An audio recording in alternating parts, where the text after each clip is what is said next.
دین اور اسلام مذاق نہیں ہے. دین اسلام زندگی گزارنے کے لیے ایک مکمل ضابطہ ہے. ہم نے دین اس کو سمجھا ہے بھائی سر پہ ٹوپی رکھ لے یا زیادہ سے زیادہ داڑھی چھوڑ دے اور پھر ہر درجے کی منافقت کرے کوئی بات نہیں, معاملات میں ہیرا پھیری کرے, جھوٹ بولے کوئی پرواہ نہیں. دین اسلام اس کو نہیں کہتے.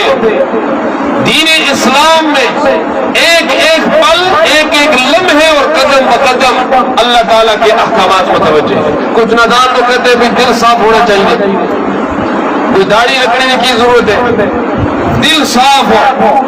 دل صاف ہو تو جرأت کرتا ہے تو اللہ سے نہیں ڈرتا. اللہ نے رسول کو حکم کیا کہ داڑھی بڑھا دے اور تو کہتا ہے دل صاف ہونا چاہیے. ایمان سے بتائے داڑھی رکھنا یہ کسی مولوی کا حکم ہے, یہ رسول کا حکم ہے. اور رسول کو کس نے بتایا ہے؟ صحیح حدیث میں اللہ کے رسول نے دو بندوں کو دیکھا, داڑھی کاٹ اور مجھے بڑی مچھے والا. اللہ کے رسول نے چہرہ بھی موڑ لیا, فرمایا تمہیں یہ حکم کس نے دیا کہ تم داڑھیوں کو کٹا کر مونچھے بڑھاتے ہو؟ انہوں نے کہا امرنا ربنا, ربنا ہمارا جو بڑا ہے, ہمارا جو بادشاہ ہے, ہمارا جو سردار ہے. انہوں نے کہا, اللہ کے رسول نے کہا تمہیں اگر یہ حکم ملا ہے تو مجھے رسول کو اللہ کی طرف سے حکم ملا ہے کہ مونچھے چھوٹی کر دے اور داڑھی بڑھا دے. یہ حکم کس کا حکم ہے؟ مذاق سمجھائے گی نہیں جی.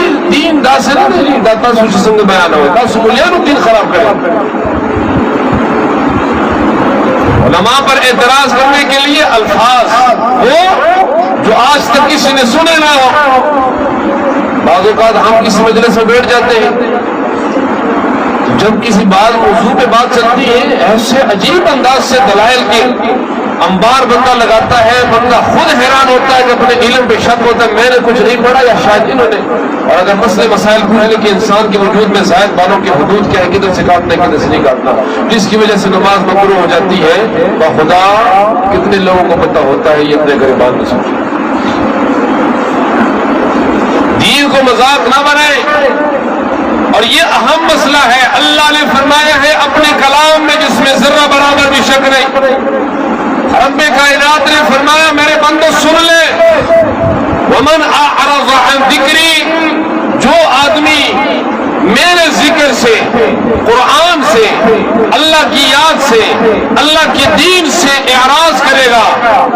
آپ یقین مانیں, کیا اس کو اعراض نہیں کہتے؟ قرآن کا درس ہوتا ہے, دین کا بیان ہوتا ہے, یہ کس کا کلام ہے؟ قرآن نہیں. جواب اونچے وہاں سے کس کا کلام ہے؟ ہم مانتے ہیں یہ اللہ کا کلام. 24 گھنٹوں میں کتنا وقت ملتا ہے اپنی دین اور اسلام کو کھڑا ثابت کرنے کے لیے؟ قرآن کے ساتھ کتنی محبت ہے. دین اور اسلام کے معاملات ہمارے کیا ہیں؟ آپ یقین مانے میں کبھی کبھار بہت دل میں مایوس ہو جاتا ہوں اور میں سوچتا ہوں اللہ رب العالمین ہمیں اپنے گرفت اور اپنے غضب اور قہر سے بچائے.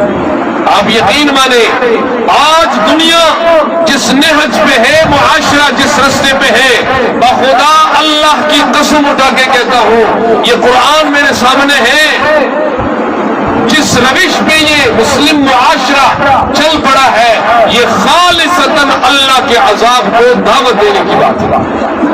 خدا کی قسم, جھوٹ نہیں بول رہا.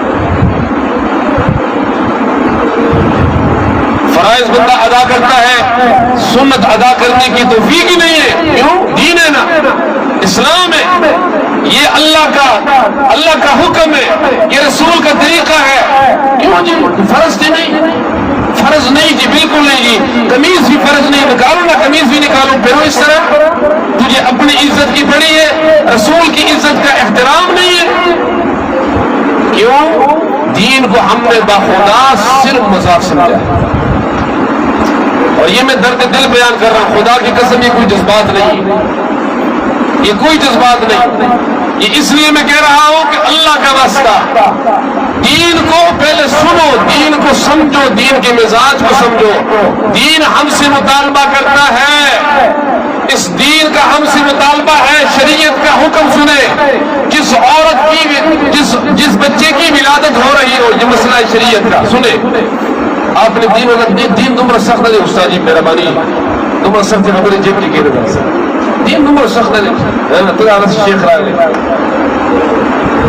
شریعت کا حکم نہیں ہے بچے کی پیدائش ہو رہی ہو درد ذہ ہے یہ وہ حالت ہے یہ وہ کنڈیشن ہے جو رزق والی ہے جس میں انسان کی موت اور زندگی کی باتیں چل رہی ہوتی ہیں ہے کہ نہیں اور شریعت کا حکم اللہ کا حکم کہ عورت اس حال میں بھی اگر بچے کی ابھی پیدائش نہیں ہوئی اور درد سے ہے شریعت کا حکم ہے کہ یہ عورت بھی نماز پڑھے گی یہ کس کا حکم ہے ہاں جی لگاؤ فتوا جی نہ جی دین کی تمہارا سختی نشتے جی کس منہ سے کہتے ہیں اور میں کہتا ہوں اللہ کی قسم یہ ہمارے اوپر عذاب